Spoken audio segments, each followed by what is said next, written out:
So what is up guys, so ngayon tuturuan ko kung paano gumawa ng blush on sa ating portrait photos. So quick preview. Pag may Photoshop ka, pwede mo sundan yung tutorial na to.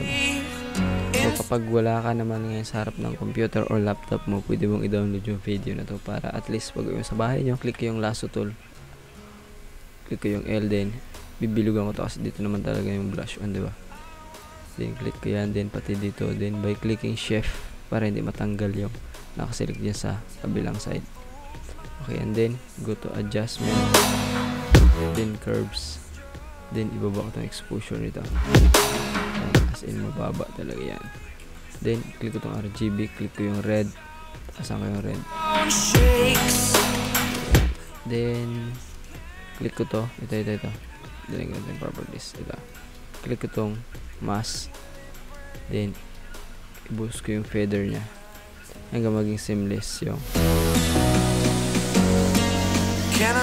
kanya mag blush on. So quick before after. So pwede nating bawasan yan, no? By dragging this opacity hanggang sa mag blend talaga siya. Ayan, ganun lang simple. Depende na yan sa'yo kung paano mo siya i-execute or kung goods na sa paningin mo yan. So sa mga susunod na tutorial, so ituturo ko sa iyo paano ito na-achieve.